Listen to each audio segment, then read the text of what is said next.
Story time audio ബുക്സിലേക്ക് എല്ലാവർക്കും സ്വാഗതം. CV Nirmala എഴുതിയ നോവൽ മിഴിയോരം തുടരുന്നു. ഭാഗം 12. അഡോപ്ഷൻ ഡീഡിൻ്റെ പകർപ്പ് ഞാൻ വായിച്ചു. വ്യവസ്ഥകളെല്ലാം വിമലയ്ക്ക് പ്രതികൂലമാണ്. അടുത്ത 5 വർഷത്തേക്ക് കുട്ടികളെ കാണാൻ പോലും വിമലയ്ക്ക് അനുവാദമില്ല. മക്കളില്ലാത്ത ക്രാബേ ദമ്പതികൾ കുട്ടികളെ ജർമ്മനിയിൽ കൊണ്ടുപോയി വളർത്തും, വിദ്യാഭ്യാസം ചെയ്യിക്കും. കുട്ടികളുടെ വളർച്ചയുടെ ഘട്ടങ്ങളെക്കുറിച്ച് വല്ലപ്പോഴും എഴുതി അറിയിച്ചേക്കാം എന്നൊരു ആനുകൂല്യമുണ്ട്. പക്ഷെ അതൊരു അവകാശമായി കണക്കാക്കാൻ പാടില്ല. കുട്ടികളുടെ ആരോഗ്യപരിപാലനവും പഠിപ്പും എല്ലാം ക്രാബേ ദമ്പതികളായിരിക്കും ക്രമീകരിക്കുക. ഫോണിലോ നേരിട്ടോ കുട്ടികളുമായി സംസാരിക്കാൻ അനുവാദമില്ല. ക്രാബേ ദമ്പതികളുടെ എല്ലാ സ്വത്തുക്കളുടെയും അവകാശികൾ കുട്ടികളായിരിക്കും. ചുരുക്കത്തിൽ ലോകത്തെ ഏത് കോടതിയിൽ വാദിച്ചാലും കുട്ടികളുടെ പേരിലുള്ള വിമലയുടെ യാതൊരു അവകാശവാദങ്ങൾക്കും നിലനിൽപ്പോ സാധ്യതയോ ഇല്ലാത്ത വിധത്തിലാണ് അഡോപ്ഷൻ ഡീഡ് തയ്യാറാക്കിയിരിക്കുന്നത്. ശ്രീനിവാസൻ പറഞ്ഞു നിർത്തി. അവർ കോടതി വളപ്പിലേക്ക് ഇറങ്ങി. വിമല വാഗമരത്തിൻ്റെ ചുവട്ടിൽ കലങ്ങിയ മുഖത്തോടെ കാത്തു നിൽക്കുന്നത് കണ്ടു. കർച്ചീഫ് കൊണ്ട് അവൾ ഇടയ്ക്കിടെ കണ്ണു തുടയ്ക്കുന്നുണ്ടായിരുന്നു. വിമലയോട് ഡീറ്റെയിൽസ് ചോദിക്കണ്ടേ? ജയശങ്കർ ആരാഞ്ഞു. ചോദിച്ചിട്ട് എന്തു ഫലം? ആ ഉടമ്പടി അവരുടെ കയ്യിലുള്ളിടത്തോളം കാലം നമുക്ക് ആശയ്ക്ക് യാതൊരു വഴിയുമില്ല. അങ്ങനെയൊരു കരാർ എഴുതിയുണ്ടാക്കി വിമലയെ കൊല്ലുമെന്ന് ഭീഷണിപ്പെടുത്തി ഒപ്പിടുവിച്ചതാണെന്ന് വേണമെങ്കിൽ വാദിക്കാം. എന്നാലും രജിസ്റ്റർ ചെയ്ത പ്രമാണത്തിന് മുമ്പിൽ അത്തരം വാദങ്ങൾക്ക് എന്ത് വില? നമുക്ക് കാര്യങ്ങൾ അറിയെങ്കിലും ചെയ്യാമല്ലോ. എനിക്ക് ആ സ്ത്രീയോട് തോന്നുന്ന അമർഷത്തിനും വിദ്വേഷത്തിനും അതിരില്ല. ഈ ലോകത്തുനിന്ന് പാതാളത്തിലേക്കോ മറ്റോ ചവിട്ടിത്താഴ്ത്താനാണ് എനിക്ക് തോന്നുന്നത്. ഞാനിപ്പോൾ അവളുടെ അടുത്ത് ചെന്നാൽ വളരെ ചീപ്പായിട്ട് സംസാരിച്ചു പോകും. വേണ്ട, താൻ സംസാരിക്കേണ്ട, ഞാനായിക്കൊള്ളാം. പോകാൻ പറയടോ. നമ്മൾ രാപ്പകലില്ലാതെ സ്വത്തും പ്രാണനും നോക്കാതെ ഈ കേസിന് വേണ്ടിയിട്ട് നെട്ടോട്ടം ഓടുകയാ. എന്നിട്ട് അവള് നമ്മളോട് ഇങ്ങനെ ഒരു എഗ്രിമെൻറ്റിനെ കുറിച്ച് പറഞ്ഞോ? ഒപ്പിട്ടത് അവളാണെന്ന് സമ്മതിച്ചല്ലോ ഇല്ലേ? പതുക്കെ സംസാരിക്കടോ. താനിങ്ങനെ ചൂടായിട്ട് എന്ത് കാര്യം? ആളുകൾ ശ്രദ്ധിക്കുന്നു. അല്ല, താൻ പറയടോ. നമ്മൾ എന്തിനാ ഇങ്ങനെ ചത്തു പണിയെടുക്കുന്നത്? ഇവൾ ഒരു വാക്കും നമ്മളോട് പറഞ്ഞോ? വക്കീലിനോടും ഡോക്ടറോടും കള്ളം പറയരുതെന്ന് അവൾക്ക് പ്രത്യേകം പറഞ്ഞു കൊടുക്കണോ? Sreeni, please keep quiet. താൻ എന്താ കള്ളു കുടിച്ചിട്ടുണ്ടോ? കുടിക്കാൻ പോകുവാടോ. ഞാൻ നേരെ ബാറിലേക്കാ. ഇന്ന് ശരിക്കൊന്ന് ആഘോഷിക്കണം. കേസ് പുല്ലായ ദിവസമല്ലേ. കുറച്ച് നാളായിട്ട് കുടിയൊക്കെ നിയന്ത്രിച്ച് ഈ പന്ന കേസിൻ്റെ പുറകെ നടന്നതല്ലേ. താൻ വരുന്നോ ബാറിലേക്ക്? എനിക്ക് വിമലയെ കണ്ടൊന്ന് സംസാരിക്കണം. അവളോട് ചെന്ന് പറ ഇനി രക്ഷയില്ലെന്ന്. അവളുടെ മക്കളെ തിരിച്ചു കിട്ടാൻ പോകുന്നില്ലെന്ന്. താൻ വരുന്നില്ലേ? ഇല്ലടോ. ജയശങ്കർ തനിയെ വിമലയെ സമീപിച്ചു. വിമല കൈലേസ് കൊണ്ട് കണ്ണുകൾ ഒപ്പി. വിമല പോയില്ലേ ഇതുവരെ? കോടതി പിരിഞ്ഞിട്ട് സമയം വളരെയായല്ലോ. ഞാൻ കാണാൻ നിന്നതാ സാറിനെയും വക്കീൽ സാറിനെയും. അവളുടെ തൊണ്ട ഇടറി. വക്കീൽ സാറ് ഇത്തിരി ദേഷ്യത്തിലാണ്, അതുകൊണ്ടിപ്പോൾ കാണണ്ട. സാരമില്ല, തണുത്തോളും. സാർ, എൻ്റെ കുഞ്ഞുങ്ങൾ. ഒരു പറ്റം ആളുകൾ അവർക്കരികിലൂടെ നടന്നുപോയി. ജയശങ്കർ ചുറ്റും നോക്കി. ആരൊക്കെയോ ശ്രദ്ധിക്കുന്നു. ഒരു കാര്യം ചെയ്യ്, വിമല വക്കീൽ ഓഫീസിലേക്ക് ചെല്ല്. ഞങ്ങൾ അങ്ങോട്ട് വന്നേക്കാം. വിമല തലയാട്ടി. കൗണ്ടറിനപ്പുറം മദ്യക്കുപ്പികൾ അടുക്കി വച്ചിരിക്കുന്ന ഷെൽഫിൽ അവിടെവിടെ മങ്ങിയ ചുവപ്പ് ബൾബുകൾ പ്രകാശിക്കുന്നു. ഇരുണ്ട ബാറിൽ അതൊരു ആകർഷണീയതയായിരുന്നു. മദ്യപന്മാർ ഈയാമ്പാറ്റകളെപ്പോലെ ആ ചുവന്ന വെളിച്ചത്തിന് നേർക്ക് ആകർഷിക്കപ്പെടുന്നു. ബാറിൽ തിരക്ക് കുറവാണ്. സിവിൽ ഡ്രസ്സിലായിരുന്ന ജയശങ്കർ മേശയ്ക്ക് ഇപ്പുറം വെറുതെ നോക്കി നിന്നു. ശ്രീനിവാസൻ വെട്ടി വിഴുങ്ങുകയാണ്. എത്രയെണ്ണമായി? ജയശങ്കറിന് തന്നെ നിശ്ചയമില്ല. 1 more double Rs on the rocks. വീണ്ടും ഉത്തരവ്. മതിയടോ. ജയശങ്കറിന് ക്ഷമ കെട്ടു. താനാണോ എൻ്റെ അളവുകോല്? താനാരാ? ഇനി ഒഴിക്കരുത്, മനസ്സിലായോ? ജയശങ്കർ ബാർമാനോട് കർശനമായി ആജ്ഞാപിച്ചു. ശ്രീനിവാസന്റെ മുമ്പിലിരുന്ന ഗ്ലാസ് തട്ടി മാറ്റിയിട്ട് കൈ നീട്ടി. ബിൽ. ജയശങ്കർ ബിൽ പേ ചെയ്തു. വല്ലവിധേനയും അയാളെ പിടിച്ച് വണ്ടിയിൽ കയറ്റിക്കൊണ്ട് ജയശങ്കർ വക്കീൽ ഓഫീസിലെത്തി. സുഗണനുമുണ്ട്, വിമലയുമുണ്ട്, വേറെ ചില കക്ഷികളും. വക്കീലിനെ കാണാൻ നിന്നവരോട് ജയശങ്കർ പറഞ്ഞു, പോയിട്ട് നാളെയോ മറ്റോ വാ. അവർ പ്രതീക്ഷയോടെ ശ്രീനിവാസനെ നോക്കി. അവൻ കൽപ്പിച്ചില്ലേ, ഇനി രക്ഷയില്ല, പോയിക്കൊള്ളാൻ പറഞ്ഞില്ലേ? ജയശങ്കർ അവരെ രൂക്ഷമായി നോക്കി. അവർ ഓരോരുത്തരുമായി പിൻവലിഞ്ഞു. ശ്രീനിവാസൻ വിമലയുടെ മുമ്പിലേക്ക് ചെന്നു. എടി, ഇതെന്താണെന്ന് നിനക്കറിയാമോ? തോളിൽ കിടന്ന കറുത്ത ഗൗണിനറ്റം ചൂണ്ടുവിരലിനും തള്ളവിരലിനുമിടയിൽ നീട്ടി പിടിച്ചുകൊണ്ട് അയാൾ ചോദിച്ചു. ഞാനിത് ഇടാൻ തുടങ്ങിയിട്ട് വർഷം എത്രയായെന്ന് നിനക്കറിയാവോ? ശ്രീനി, ജയശങ്കർ താക്കീതിൻ്റെ സ്വരത്തിൽ വിളിച്ചു. എന്നിട്ട് അയാളെ പിടിച്ച് കസേരയിൽ കൊണ്ടുചെന്നിരുത്തി. താൻ ഇവിടെ ഇരിക്കെ. നിറകണ്ണുകളോടെ ചുമരും ചാരി നിൽക്കുന്ന വിമലയെ അയാൾ നോക്കി. നീ എന്തിനാ ഇങ്ങോട്ട് വന്നേ? എന്തിനാ ഇവിടെ നിൽക്കുന്നേ? ആരെ കാണാനാ? പൊയ്ക്കോ ജയശങ്കർ, അവളെ പറഞ്ഞു വിട്. വിമല പെട്ടെന്ന് ഏങ്ങലടിച്ചു. ഇവിടെ നിന്ന് മോങ്ങല്ലേ, ദൈവത്തെ ഓർത്ത്. അതുകൊണ്ട് യാതൊരു ഗുണവുമില്ല. നിന്റെ മക്കളെ ഉണ്ടല്ലോ, ജീവിതത്തിൽ നീ ഇനി കാണാൻ പോകുന്നില്ല. സാക്ഷാൽ ഈശ്വരൻ വക്കീൽ വേഷം കെട്ടിവന്ന് വാദിച്ചാലും നിനക്കവരെ തിരിച്ചു കിട്ടില്ല. ഉറപ്പ്. വക്കീൽ ശ്രീനിവാസനാ പറയുന്നേ. അയാൾ നെഞ്ചിലടിച്ചു കാട്ടി. പൊയ്ക്കോ, വക്കീൽ ഫീസ് ഒന്നും ചോദിക്കുന്നില്ല, ഞാൻ സഹിച്ചു. പോ. വിമല അന്താളിച്ചു. പൊട്ടിക്കരയുവാനുള്ള വെമ്പലോടെ നിന്നു. വിമല അങ്ങോട്ടിരിക്കൂ. ജയശങ്കർ കസേര ചൂണ്ടിക്കാട്ടി. ഞാനിവിടെ നിന്നോളാം. ശരി, ആ എഗ്രിമെൻ്റ് എന്നാണ് ഒപ്പിട്ട് കൊടുത്തത്? ആരാണ് ഇതിന് നിർബന്ധിച്ചത്? എന്തുകൊണ്ടാണ് ഇതുവരെയും ഞങ്ങളോട് ഇത് പറയാതിരുന്നത്? ഞാൻ ആർക്കും ഒരു പ്രമാണവും ഒപ്പിട്ട് കൊടുത്തിട്ടില്ല, ഇതുവരെയില്ല. വിമല ഗദ്ഗതത്തോടെ പറഞ്ഞു. പിന്നെ എങ്ങനെ അതവരുടെ കയ്യിൽ വന്നു? എനിക്കറിഞ്ഞുകൂടാ. വിമല നിസ്സഹായതയോടെ കൈമലർത്തി. ജയശങ്കർ ചിന്താക്കുഴപ്പത്തിലായി. ശ്രീനിവാസൻ ഒരു സിഗരറ്റ് കൊളുത്തി മരിച്ചുകൊണ്ട് മുറിക്കുള്ളിലൂടെ അങ്ങോട്ടും ഇങ്ങോട്ടും നടന്നു. മുറിക്കുള്ളിൽ പുകവലയങ്ങൾ നിറഞ്ഞു. ശ്രീനിവാസൻ സുഗണിനിരിക്കുന്നിടത്തേക്ക് പോയി. അല്പം കഴിഞ്ഞ് തിരിച്ചു വന്നു. ശരി, കരാർ ഒന്നും ഒപ്പിട്ട് കൊടുത്തില്ല. എപ്പോഴെങ്കിലും ഏതെങ്കിലും മുദ്രപത്രത്തിൽ ഒപ്പിട്ട് കൊടുത്തിട്ടുണ്ടോ? ഓർത്തു നോക്ക്. അല്ലെങ്കിൽ ബ്ലാങ്ക് ആയിട്ടുള്ള ഏതെങ്കിലും കടലാസുകളിൽ. മുമ്പൊരിക്കൽ ഒരു രാത്രിയിൽ കുഞ്ഞച്ചനും വേറെ ചിലരും കൂടി വീട്ടിൽ വന്ന് തന്നെ ആക്രമിച്ചതും ബലമായി മുദ്രപത്രങ്ങളിൽ കയ്യൊപ്പ് ഇടിവിച്ചതും വിമല ഓർത്തു. പക്ഷെ അത് വീട് സ്ഥലവും വിൽക്കാൻ വേണ്ടിയുള്ള രേഖകളാണെന്നാണ് കരുതിയിരുന്നത്. വിമല ആ സംഭവം ശ്രീനിവാസൻ്റെയും ജയശങ്കറിൻ്റെയും മുമ്പിൽ വിശദീകരിച്ചു. ശ്രീനിവാസനും ജയശങ്കറും മുഖത്തോട് മുഖം നോക്കി. അപ്പോൾ അങ്ങനെയാണ് സംഭവം. കുഞ്ഞച്ചൻ്റെ കയ്യിൽ ആ സ്റ്റാമ്പ് പേപ്പറുകൾ ഉണ്ടായിരുന്നു. പിന്നീട് കുട്ടികളെ തട്ടിക്കൊണ്ടുപോയി കൈമാറിയപ്പോൾ ആ പേപ്പറുകളും കൈമാറിയിരിക്കണം, ജയശങ്കർ പറഞ്ഞു. ശ്രീനിവാസൻ തലയാട്ടി. പക്ഷേ തെളിവൊന്നുമില്ല. ഭീഷണിപ്പെടുത്തി ഒപ്പിടിയിച്ചതാണെന്ന് എങ്ങനെ തെളിയിക്കും? ആരുണ്ട് സാക്ഷി? കുഞ്ഞച്ചൻ പോലും ജീവിച്ചിരിപ്പില്ല. കോടതിയിൽ കേസ് എത്തുന്നതിന് മുമ്പ് അറിഞ്ഞിരുന്നെങ്കിൽ എന്തെങ്കിലും ചെയ്യാൻ സാധിച്ചേക്കുമായിരുന്നോ? ജയശങ്കർ ചോദിച്ചു. ശ്രീനിവാസൻ നിഷേധാർത്ഥത്തിൽ തലയാട്ടി. അന്ന് കുഞ്ഞച്ചൻ്റെ കൂടെ ഉണ്ടായിരുന്നത് ആരൊക്കെയാണെന്ന് വിമലയ്ക്കറിയാമോ? വിമല ഏതാനും നിമിഷം ഓർമ്മയിൽ പരുതി. ഇല്ല, മുമ്പ് കണ്ടിട്ടില്ലാത്ത ആളുകളായിരുന്നു. കുഞ്ഞച്ചൻ്റെ പഴയ ചങ്ങാതികളെ പിടികൂടിയാൽ അവരെ തിരിച്ചറിയാൻ കഴിയുമോ? വിമല ഇല്ലെന്ന് തലയാട്ടി. ചോദിച്ചുവെന്നേയുള്ളൂ.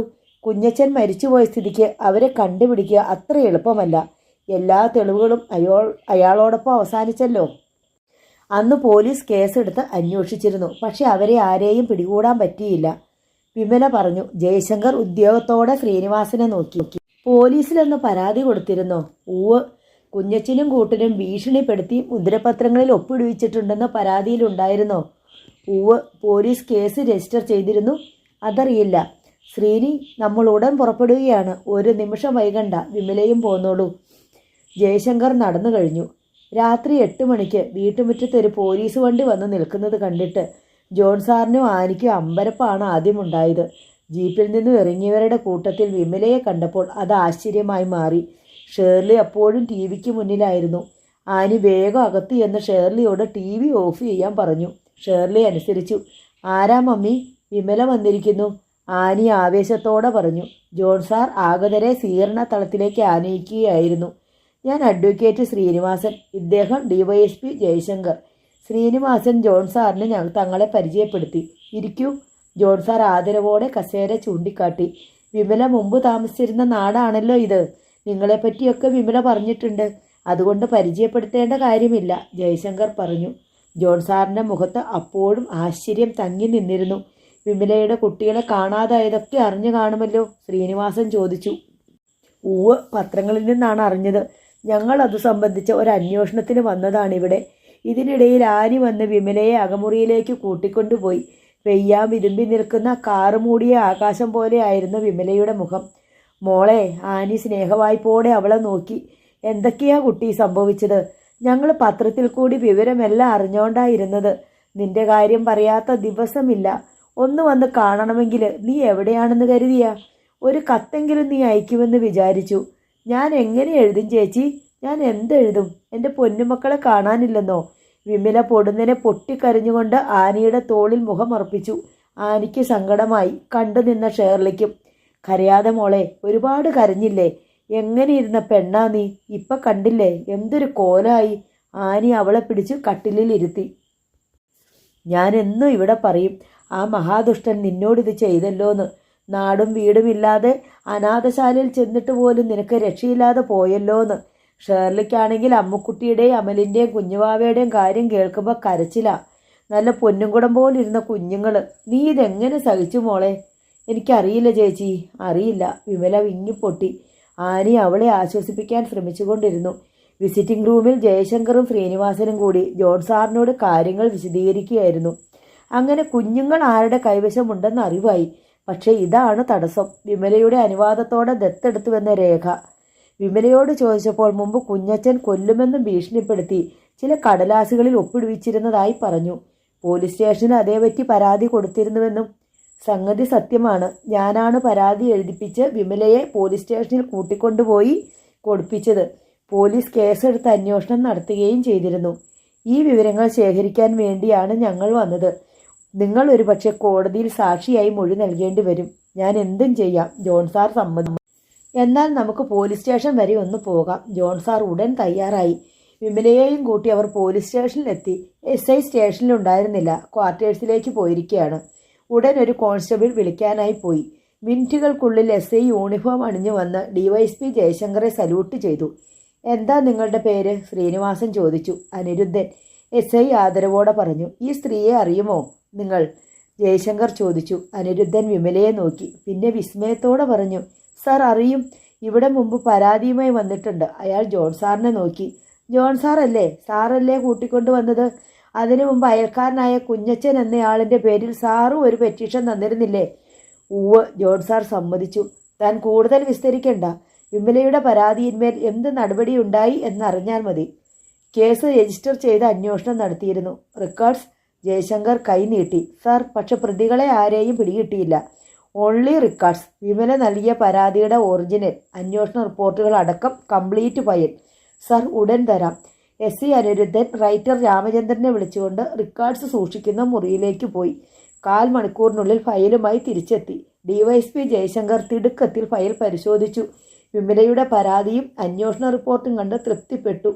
ഇത് ഒരു കേസിന് തെളിവായി കോടതിയിൽ പ്രൊഡ്യൂസ് ചെയ്യേണ്ടതാണ്. ഇതിൻ്റെ ഫോട്ടോ കോപ്പികൾ എടുത്ത് ഇവിടെ അയച്ചു തരും. റെക്കോർഡ്സ് ഇവിടെയും കാണണമല്ലോ. സാർ, അനിരുദ്ധൻ സമ്മതത്തിൽ തലകുലുക്കി. മാത്രമല്ല, നിങ്ങൾക്ക് കോടതിയിൽ ഹാജരായി സാക്ഷിമൊഴി നൽകുകയും ചെയ്യേണ്ടി വന്നേക്കാം. സാർ, അപ്പോൾ തന്നെ ശ്രീനിവാസനും ജയശങ്കറും വിമലയും ജോൺ സാറിനെയും കൂട്ടി ഇറങ്ങി. ഞങ്ങൾ ഉടനെ തന്നെ തിരിച്ചു പോവുകയാണ്, ശ്രീനിവാസൻ പറഞ്ഞു. ജോൺ സാറിനെ വീട്ടിൽ എത്തിച്ചേക്കാം. രാത്രി 10 മണി കഴിഞ്ഞു. ഇനി രാവിലെ പോയാൽ പോരെ? ഇന്നെൻ്റെ അതിഥികളായിട്ട്? അതൊക്കെ സാവകാശമാകാം. അവിടെ ചെന്നിട്ട് ഞങ്ങൾക്ക് ജോലിയുണ്ട്. നിങ്ങൾ ഇനി അവിടെ ചെല്ലുമ്പോഴേക്കും രാത്രി 2 മണി കഴിയും. വിമല ഇന്നിവിടെ താമസിക്കട്ടെ. നാളെ ബസ്സിൽ കയറ്റി വിട്ടേക്കാം, ജോൺ സാർ പറഞ്ഞു. ശ്രീനിവാസൻ വിമലയെ നോക്കി. പിന്നെ ജയശങ്കറേയും. ഞങ്ങളോടൊപ്പം കുറച്ച് സമയം കഴിയുന്നത് വിമലയ്ക്കും ഒരാശ്വാസമായിരിക്കും, സാർ കൂട്ടിച്ചേർത്തു. വിമലയ്ക്കും അതാണ് താല്പര്യമെങ്കിൽ ആയിക്കോട്ടെ, ശ്രീനിവാസൻ പറഞ്ഞു. വിമല ഏതാനും നിമിഷം ചിന്താക്കുഴപ്പത്തിൽ പെട്ടപോലെ ഇരുന്നു. പിന്നെ ജീപ്പിൽ നിന്നും ഇറങ്ങി. ഞാൻ നാളെ വന്നേക്കാം. ഓക്കെ. ജയശങ്കർ ജീപ്പിൽ കയറി. എൻ്റെ വീട്ടിൽ വന്നിട്ട് ഒരു ചായ പോലും കഴിക്കാതെ? നോ താങ്ക്സ്, പിന്നൊരിക്കലാവാം. ജീപ്പ് മുറ്റത്തിട്ട് തിരിച്ചു. അത് ഗേറ്റ് കടന്ന് റോഡിലേക്ക് പാഞ്ഞു. പിന്നിലെ വെളിച്ചം വളവിനപ്പുറം മറയുന്നത് വരെ ജോൺ സാറ് വിമലയെ നോക്കി നിന്നു. കയറി വരൂ. ജോൺ സാർ മുമ്പേ നീങ്ങി. വിമല പിറകെയും. ഷേർലി വന്ന് അവളുടെ കയ്യിൽ പിടിച്ച് അകത്തേക്ക് കൂട്ടിക്കൊണ്ടുപോയി. ആനി അത്താഴം വിളമ്പുകയായിരുന്നു. എല്ലാവരും ഒന്നിച്ചിരുന്ന് കഴിച്ചു. അത്താഴത്തിന് ശേഷം ഷേർലി വിമലയ്ക്ക് കിടക്കാനുള്ള മുറി ഒരുക്കി. കിടക്കയും ഷീറ്റും വിരിച്ചു. വിമല കിടക്കാൻ വന്നപ്പോൾ കൂടെ ആനിയും വന്നു. പിറകെ ജോൺ സാറിൻ്റെ അമ്മ ത്രേസ്യാമ്മച്ചേടത്തി. അവർ സംസാരിച്ചു കൊണ്ടിരുന്നപ്പോൾ ഷേർലി വന്നു വാതിൽപ്പടിയിലിരുന്നു. എൻ്റെ മോളെ, നിൻ്റെ ഒരു ദുർവിധി അല്ലാണ്ടെന്താ, ത്രേസ്യാമ്മച്ചേടത്തി പറയുകയായിരുന്നു. മോളിലിരിക്കുന്ന ഒടേതമ്പുരാൻ ഇതൊന്നും കാണുന്നില്ലേ? നിന്നെ എന്തിനിങ്ങനെ തീ തീറ്റുന്നു എന്നോർത്തിട്ട് ഒരു മനസമാധാനവും കിട്ടണില്ല മോളെ. ദുഷ്ടന്മാർ പന പോലെ തഴച്ചു വളരുന്നു. പാവങ്ങൾ പാറപ്പുറത്തെ പൂഴിമണ്ണിൽ വീണ് കിളിർത്ത വിത്തുപോലെ വാടിക്കരിഞ്ഞു പോകുന്നു. എന്ത് കഷ്ടം. എന്നാലും ഒരു കാര്യം മനസ്സിലായല്ലോ, ആനി വിമലയെ ആശ്വസിപ്പിക്കാൻ എന്നവണ്ണം പറഞ്ഞു. 3 മക്കളും ജീവിച്ചിരിപ്പുണ്ടെന്ന്. അവരെല്ലാം ആരുടെ കയ്യിലുണ്ടെന്ന്. അതുതന്നെ വലിയ സമാധാനമല്ലേ? സമാധാനം ചേച്ചി, എന്തു ചെയ്യാനും മടിക്കാത്ത വലിയ കൊള്ളക്കാരുടെയും തട്ടിപ്പുകാരുടെയും കയ്യിലല്ലേ അവർ. എൻ്റെ കുഞ്ഞുങ്ങൾ ജീവിച്ചിരിപ്പുണ്ടാവോ എന്ന് ദൈവത്തിനറിയാം. ഒരേങ്ങലിൽ വിമലയുടെ സ്വരം നേർത്തു. എൻ്റെ 3 മക്കളെയും നഷ്ടപ്പെട്ടിട്ട് ഞാൻ ഇപ്പോഴും ജീവനോടിരിക്കുന്നല്ലോ എന്നോർത്ത് എനിക്ക് ചിലപ്പോൾ പേടി തോന്നും. ഞാൻ എന്തൊരമ്മയാ.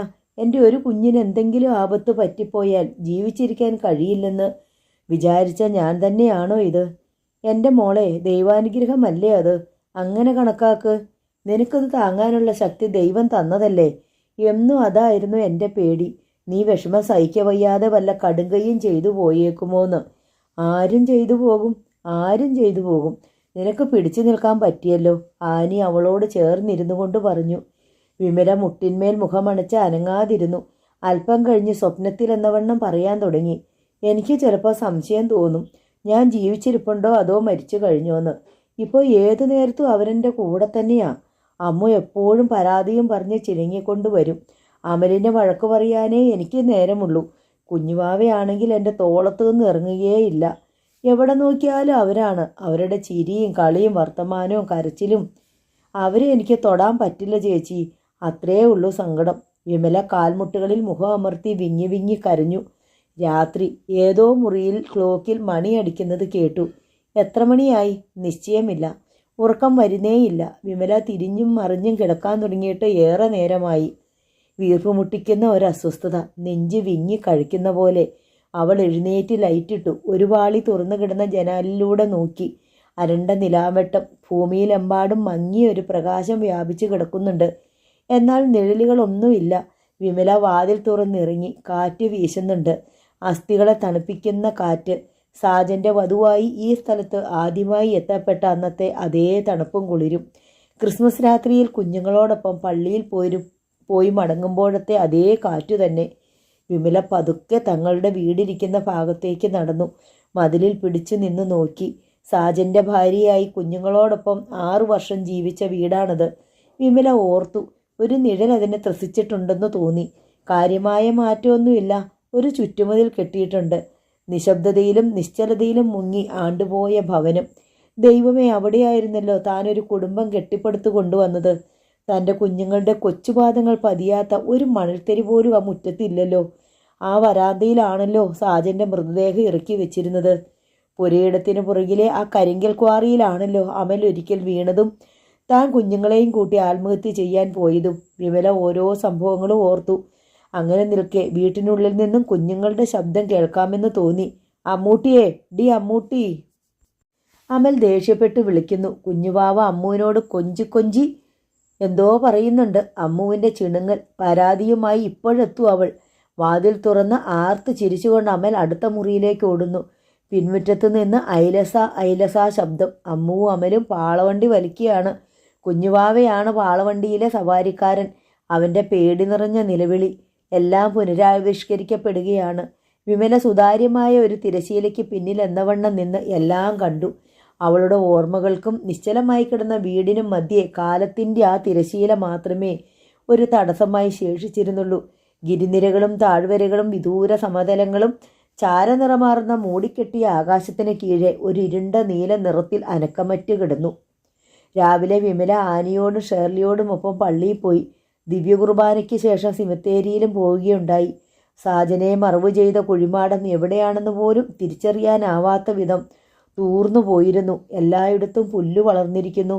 സാജൻ മരിച്ച ശേഷം ഒരിക്കലും ഇത്രമേൽ നിസ്സംഗതയോടെ ഈ ശവക്കോട്ടയിൽ താൻ എത്തിയിട്ടില്ലെന്ന് അവൾ ആശ്ചര്യം കൂറി. ജീവിതാനുഭവങ്ങൾ മനസ്സിനെ മരവിപ്പിച്ചു കളഞ്ഞുവോ?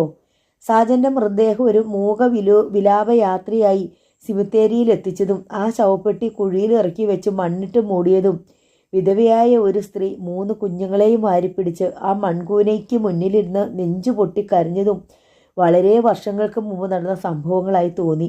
1.5 വർഷത്തോളമേ ആകുന്നുള്ളൂ. എന്നാലും ഹൃദയത്തിൽ തേങ്ങലിലല്ലാതെ കണ്ണുകളിൽ നനവില്ലാതെ സിമിത്തേരിയിൽ നിന്ന് മടങ്ങുമ്പോൾ വിമലയ്ക്ക് ആത്മനിന്ദ തോന്നിയിരുന്നു. കോടതി മുറികളുടെ ഇരുപുറവുമുള്ള നീളൻ വരാന്തകളിൽ തിക്കിത്തിരക്കുന്ന ആളുകളെ പോലീസുകാർ വാതിലുകളുടെ മുമ്പിൽ നിന്ന് തള്ളി മാറ്റി. വാതിലിൽ ആരും നിൽക്കരുത്, കോടതി മുറിയിൽ വെളിച്ചം കിട്ടണം. അവർ നിരന്തരം ആളുകളെ ശകാരിച്ചുകൊണ്ടിരുന്നു. അകത്തു വാദം നടക്കുകയാണ്. അഡ്വക്കേറ്റ് ശ്രീനിവാസൻ തനിക്ക് പറയാനുള്ള പ്രധാനപ്പെട്ട പോയിന്റുമായി ജഡ്ജിയുടെ നേർക്ക് നാടകീയമായി തിരിഞ്ഞു. യുവർ ഓണർ, ജർമ്മൻകാരായ ക്രാബെ ദമ്പതികൾ എൻ്റെ കക്ഷിയുടെ 3 കുഞ്ഞുങ്ങളെയും ദത്തെടുത്തു എന്ന് പറയുന്നത് പച്ചക്കള്ളമാണെന്ന് ബഹുമാനപ്പെട്ട കോടതിയെ അറിയിക്കാൻ ഞാൻ ആഗ്രഹിക്കുന്നു. യഥാർത്ഥത്തിൽ ദത്തെടുക്കലല്ല നടന്നിട്ടുള്ളത്, തട്ടിക്കൊണ്ടുപോകൽ തന്നെയാണ്. കോടതി ഇടപെട്ടു. പക്ഷേ ദത്തെടുത്തതിന് രേഖകളുണ്ടല്ലോ. നിങ്ങളുടെ കക്ഷി കയ്യൊപ്പിട്ട രേഖകൾ. ആ രേഖകൾ കെട്ടിച്ചമച്ചതാണെന്നാണ് ബഹുമാനപ്പെട്ട കോടതിയോട് എനിക്ക് പറയാനുള്ളത്. ആ രേഖകളിൽ ഒപ്പിട്ടിരിക്കുന്നത് നിങ്ങളുടെ കക്ഷി തന്നെയാണെന്ന് കോടതി മുമ്പാകെ സമ്മതിച്ച കാര്യം താങ്കൾ മറന്നുപോയോ? ആ രേഖകളിൽ ഒപ്പിട്ടിരിക്കുന്നത് എൻ്റെ കക്ഷി തന്നെയാണ്. 5 മാസങ്ങൾക്ക് മുമ്പ് ഒരു രാത്രിയിൽ കുഞ്ഞച്ചൻ എന്നയാളും ഏതാനും സാമൂഹിക വിരുദ്ധരും ചേർന്ന് എൻ്റെ കക്ഷിയെ വധിക്കുമെന്ന് ഭീഷണിപ്പെടുത്തി ഏതാനും മുദ്രപത്രങ്ങളിൽ ബലമായി ഒപ്പിടുകയുണ്ടായി. പിന്നീട് വിമലയുടെ കുട്ടികളെ തട്ടിക്കൊണ്ടുപോയ ശേഷം പിടിക്കപ്പെടുമെന്ന നില വന്നപ്പോൾ കുഞ്ഞച്ചനിൽ നിന്നും കൈവശപ്പെടുത്തിയ ആ മുദ്രപത്രങ്ങളിൽ കുട്ടികളെ ദത്തെടുക്കുന്നതിനായുള്ള ഒരു ഉടമ്പടി എഴുതിയുണ്ടാക്കി. ആ ഉടമ്പടിയാണ് വിമലയുടേതെന്ന പേരിൽ കോടതിയിൽ ഹാജരാക്കിയിരിക്കുന്നത്. അയാൾ മേശപ്പുറത്തിരുന്ന ഫയൽ എടുത്തുകൊണ്ടുവന്നു പറഞ്ഞു, എൻ്റെ കക്ഷിയെ ഭീഷണിപ്പെടുത്തി ബ്ലാങ്കായ മുദ്രപത്രങ്ങളിൽ ഒപ്പുവിടിച്ചതിനെതിരെ അതിൻ്റെ പിറ്റേന്ന് എൻ്റെ കക്ഷി പോലീസ് സ്റ്റേഷനിൽ കൊടുത്ത പരാതിയും ആ സംഭവത്തിൻ്റെ പേരിൽ രജിസ്റ്റർ ചെയ്ത കേസ് ഫയലും അന്വേഷണ റിപ്പോർട്ടുകളുമാണിത്. ഇത് പരിശോധിച്ചാൽ ബഹുമാനപ്പെട്ട കോടതിക്ക് സത്യമെന്തെന്ന് ബോധ്യപ്പെടാവുന്നതേയുള്ളൂ. അഡ്വക്കേറ്റ് ശ്രീനിവാസൻ പോലീസ് കേസിൻ്റെ ഫയൽ ബെഞ്ച് ക്ലർക്കിൻ്റെ മേശപ്പുറത്ത് വെച്ചു. ഞാൻ ഈ ഫയൽ ബഹുമാനപ്പെട്ട കോടതി മുമ്പാകെ വയ്ക്കുകയാണ്. കോടതി ഉത്തരവായാൽ ഇത്തരമൊരു കേസ് രജിസ്റ്റർ ചെയ്ത് അന്വേഷിച്ച സബ് ഇൻസ്പെക്ടറും അത് റെക്കോർഡ് ചെയ്ത റൈറ്ററും കോടതി മുമ്പാകെ വന്ന് സത്യസന്ധമായി മൊഴി നൽകുന്നതാണ്. ഈ കേസിലെ പ്രതികൾ കോടതിയിൽ ഹാജരാക്കിയിരിക്കുന്ന പ്രമാണങ്ങളുടെ മറുപുറം പരിശോധിച്ചാൽ മുദ്രപത്രങ്ങൾ ആര് വാങ്ങിയെന്നതും വാങ്ങിയ തീയതിയും ബഹുമാനപ്പെട്ട കോടതിക്ക് മനസ്സിലാക്കാൻ സാധിക്കുന്നതാണ്.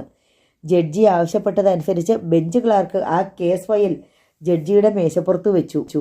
ജയശങ്കർ വലിയ ആഹ്ലാദത്തിലായിരുന്നു. നമ്മൾ ജയിച്ചട. അയാൾ ശ്രീനിവാസനെ നോക്കി. തൻ്റെ ഇന്നത്തെ പെർഫോമൻസിന് മുന്നിൽ അവരെല്ലാം നിഷ്പ്രിയരായിരുന്നു.